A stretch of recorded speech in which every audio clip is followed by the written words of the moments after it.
Hello everybody, welcome back to Read and Reread. I am Angelia, and today it's time once again for Friday Reads, the last Friday Reads of October, because I think next Friday is November 1st. I could be wrong, but I think that's it. I'm not going to check the calendar. And I want to talk about the reading I've been doing this week and my exciting weekend coming up. The next few days, we're going to be on a trip. It's kind of an anniversary trip. Our anniversary was actually yesterday. Stephen and I have been married for 32 years, but we wanted to take a little trip, so we planned this several weeks ago. This is just a short trip to Washington, D.C. for a few days, somewhere that we really enjoy, one of our favorite cities that we've been to a number of times. We are all about all of the museums, and we like how there's public transportation. We don't have to rent a car. We can ride or walk everywhere. We like all the different neighborhoods in the city. And I'm very excited also about some fall weather, because that just isn't a thing here where I live. And so we're going to go to some old favorites and try some places we haven't been in a while. And the very exciting bookish aspect of this trip is that there's going to be a Booktuber meetup on Sunday. A wonderful meeting of the minds and in person. We're meeting up with Hannah from Hannah's Books. If you are not familiar with Hannah's channel, you are missing out on something fantastic and wonderful. She's one of my favorite booktubers, and she lives in the Washington, D.C. area, so I'm so excited that we are able to get together and spend some time on Sunday. And also, Michael Clark, my buddy read Ride or Die, is going to be driving in from Pennsylvania to also meet up with us, and he's also a big Hannah fan as well. And the three of us plus Stephen we're going to look at some art and do some other things around the Capitol Hill area. In the evening, Stephen and Michael and I are going to see the production of Romeo and Juliet at the Folger Shakespeare Theater. And we're going to go there a little earlier so we can see the exhibits before that part closes. But we have tickets to the theater. Hannah was seeing it on a different night, so she is going to part ways with us before the evening. But we're going to see the play. We've heard some really good reviews. It sounds like a really interesting production. So I'm so excited about this day with my friends that I have never met in person, and then the whole rest of the trip too. Then Stephen and I have a couple of more days to go to some other museums and parts of town that we like to visit. And then also, as if that wasn't wonderful enough, Kamala Harris is going to be speaking. It's called her closing speech on the National Mall on Tuesday. I don't know what time. The time hasn't been announced yet. But that we didn't know that was going to happen. That was just announced the last day or two. And so we're going to try to attend that as well also. Early voting has started in Texas. If you saw my community post, Stephen and I voted the other day. And then Emma, our daughter, she voted today. She sent us her dorky I voted picture too. So this family has done its part. I hope everyone else is doing the same. So today is about getting ready for the trip and babying my back, because my tricky back decided to be tricky again. Cue the Run DMC, but it flared up yesterday. I've been working my way up to a certain level of exercise that I feel like is where I should be, and I got there, but my back didn't. So I'm having a problem. So I'm gonna work on it today, because I've got to sit in a airplane for a long time tomorrow, and that's not the back happiest thing to do. So I will bring my heating pad and my ibuprofen and think good thoughts. All right, so that's enough about me and what's going on and all the good stuff that is on the horizon for the next few days. Let's go on to the reading roundup. We're going to skip the TV part because I talked so long about the vacation. So we'll talk about TV next week. And also next week, hopefully I can capture some visual evidence, some film clips or photos of our trip and our friends meetup and all of that. And that'll be in Friday Reads. Let's talk about this week's reading. So I finished a couple of books, and I'm in the midst of some others, almost finished with a couple, and then what I'm taking this weekend on the trip. So I finished The Duke of Deception by Geoffrey Wolff. This was Wolff's memoir of his life with his father. Geoffrey and Tobias Wolff, both authors, and their parents divorced, and each of them went to live with one of the parents. The younger son, Tobias, went with his mom. The older one, Geoffrey, stayed with his dad. And so they both have written memoirs about their difficult childhoods with their parents, separate and apart. So they're in each other's memoirs, but this one's mostly about their father, and the other memoir is mostly about their mother. So I said last week when I read this that I read this first way back in the 80s, and that it was hitting me differently now as an older person, even older than the age that Geoffrey was writing this. And after having spent all my years as a parent and a teacher, reading the story of the instability of his life hit differently. And that is still true. But by the time I got to the end of the book, I went down another avenue too, where I got to the end and I wasn't really sure how I felt about Geoffrey Wolff. As he gets into the later part of his story, and he gets to a part in his life where, and this is understandable, as he's getting into his teens and he's starting to realize that most of the things that his father says and does are a bunch of BS, but at the same time that he's pulling away and becoming critical, as people do when they get to a certain age, he also begins to emulate him. So the more he gets disgusted and appalled and enlightened about his father's life, he starts to mimic his father's life. And it's really an odd and interesting thing. Now, my problem with this is that when he gets to this part of the book, he really dwells on this. He goes on, and when in the exploits that he describes, and he's being very honest about his poor behavior and the way that he acted and the way he treated people, but at the same time he seems to kind of enjoy retelling all of these terrible exploits. I don't know. And then just his attitude at the end of the book, and the way that he talks about his own wife and children, I kind of got left at the end thinking, okay, and so what kind of husband and father did you turn out to be? Because he's laying it all out there as how he broke away from his dad, but I don't know. So it was interesting. And he does admit that while his dad did all kinds of horrendous things, they also had a lot of fun. So it's very complicated. I guess it's very honest. The fact that I'm not left thinking that he's this brave escapee, but that he's actually culpable, because at a point where he knew he was doing wrong, he pursued it for a certain number of years. So yes, really, really quite interesting. And there's this one part that I thought was really funny where he writes an early novel as a college student, and the novel is so bad, and he does include an excerpt, and it's just absolutely, if I ever wrote this, I would not want anyone to ever know. It's so bad. And he shared it with a professor that he admired, and the professor told him, you need to go just lock that up in a desk. And he said, oh, you mean, right, like save it for later and think on it? And he was like, no, lock it up in a desk, throw away the key, and then burn the desk for good measure, just to be safe. But of course he didn't, because he still has the manuscript. But I thought that was pretty funny. All right, so that was The Duke of Deception, and I am going to read the companion. It's not really a companion book, but his brother's memoir, This Boy's Life. I'm going to read that. I think it's part of Remember December. That's kind of what I'm thinking.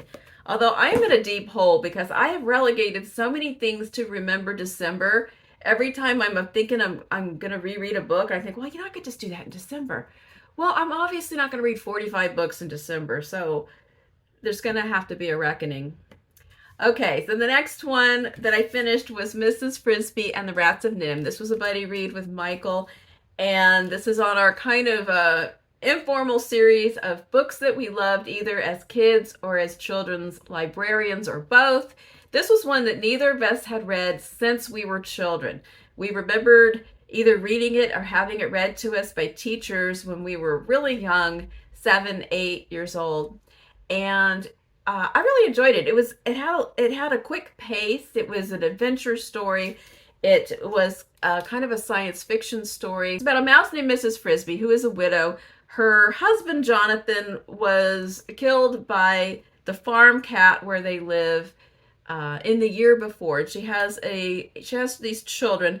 Since you're already accepting that the mice have names and conversations and family structures, you can also accept the fact that she doesn't have a litter of 80 children. She has a set of children of descending ages like a human family, but you just got to roll with this. So her youngest son, Timothy, is very ill, and it's approaching the time when they annually have to move before the farmer plows his field. They have a winter home and a summer home. And she's afraid they're not going to be able to move because he's too sick. Due to this crisis, she ends up finding about her husband's past in association with the rats that live on this farm, who have been previously part of a scientific experiment. And so that's all I'm going to tell you in the chance that you might decide to read this book. But it was a good tale. It did have those 70s hallmarks of some sexist situations, kind of women's jobs kind of situations. But Mrs. Frisby is a badass, and she does all kinds of brave things and conquers all kinds of fears in the quest of helping her family. She's a very admirable character. Her husband, who didn't tell her any of this stuff that she should have known going into it, maybe not so much, but the cat already got him, so we're not going to talk ill of the dead. But anyway, I enjoyed the book very much, and it left a lot of unanswered questions. I think that there is a sequel that maybe his daughter wrote, because he passed away before he could write it, Robert C. O'Brien. But I did enjoy this reread. So both of those books were actually rereads. Okay, so do you hear it? The super loud air conditioner. Yes, it's the last week of October. It is the morning, and it's hot. So now I'm also reading two books that I had not read previously, and I'm reading The Haunting of Hill House with Michael, and this is good. This is just what I wanted for October creepy vibes. This is just the right level. It's ghosty, it's psychological, it's character driven. There's just a really strange main character. So we have this house where there's this Dr. Montague who is an anthropologist, not a medical doctor, and he is interested in paranormal events, and he's been looking for a genuine haunted house. And then he looks for an assortment of people that have had some sort of past where they might have some kind of sensitivity to paranormal events or psychic things.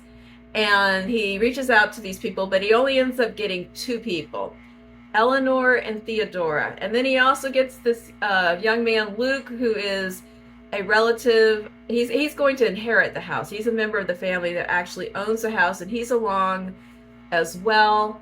And then a very strange pair of caretakers that give Mrs. Danvers a run for the money. And they all get into the house. The idea is they're going to spend the summer at this house, and immediately bizarre things start to happen. What elevates it from just being a jump scare kind of book is the focus on characters and psychological oddity, social awkwardness, motivations, and especially Eleanor, the main character, who's a woman who has recently kind of come out in this world after spending many years caring for her dying mother. She's in her 30s.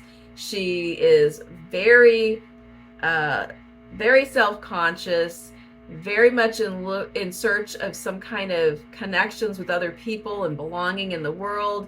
She's trying to make a friendship with Theodora, who I'm not sure we know the whole story about Theodora, who's there at the house too, basically because she had a giant fight with a roommate and just needed somewhere else to go. And anyway, yeah, there's a lot of weird stuff. There's psychological weird stuff. There's undertones and overtones of all kinds of sorts. and I'm enjoying it very, very much. I'll talk about it. I think it's a book I really, even though I only have a couple chapters left, anything could happen in those chapters because it is a strange book. So I will have more things to say about it next week. Then I'm also reading The Warden by Anthony Trollope, just going in a really different direction, Victorian novel. I'm reading this with Sonia from Enthusiastic Reader. We just exchanged some Voxer messages on the first half this morning, and we are both really loving this book. I did watch Brian, well, I didn't really watch Brian's video. Brian did a video, Brian from Bookish, about this whole series the other day, and I only watched the very beginning of it, enough to know that he was going to rave about the series, and then I stopped because I didn't want to hear descriptions of the later books that might have accidental spoilers about the outcome of characters, because it's all about people in this one town in England. And so I don't even want to talk about this one too much because we're just discussing at the halfway point, but it is it's really good, and it's very different from The Way We Live Now, which is the other book that I read by Anthony Trollope, which is much longer, and I wouldn't exactly say it's sprawling, but there's a ton of characters to follow and their interconnections. And this has a smaller, tighter cast. It's a fairly short book, and it's more of a it's a character study, it's a moral study. It's about collisions of church and politics and personality, and I'll talk more about it when we get to the end. But it's really good. If you've thought about trying Trollope, I think either of the books that I've read so far would be great places to start. And I am going to pursue the second book. I'm gonna keep going with the series. Okay, so that brings us up to my plans for the trip. I know I'm gonna finish The Haunting of Hill House today, and I might read a few chapters, get a little kind of ahead in that book, and then, am I going to bring it? I don't know. Maybe I'm going to bring it. But I have two others to possibly bring, and I don't want to bring too much because I might buy something while I'm there. I don't want to load down too much. Just what if I just happen to find a bookstore?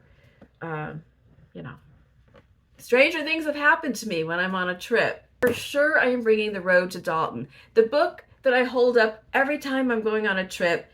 I think I started holding it up in late 2023. Here it still is. I really want to read it. I really want to love it. And then I want to get the sequel. So I am going to take this. It seems like the perfect travel book. And I'm going to delve into this tomorrow on the airplane and get started. I'm also, I might bring Never Whistle at Night to read some other creepy stuff in the week coming up to Halloween here. But this is also kind of maybe a November book for Indigenous writing, and this is the anthology of dark fiction. So this one's for sure, and then I have to decide if I want to bring The Warden and just continue, or do I want to hold The Warden for a few days and come back to it and bring the creepy stories. So I guess I'm going to go with the mood on that one. So there it is. That's what I've been reading. That's what is going on. That is my exciting next few days coming up. Let me know what you have going on, what you think about any of these books, and I will talk to you soon. There may or may not be a Tuesday video. If I have time to film a video to leave for Tuesday, I will, or otherwise I will take a little holiday and see you next Friday. So either way, have a great weekend. Bye-bye.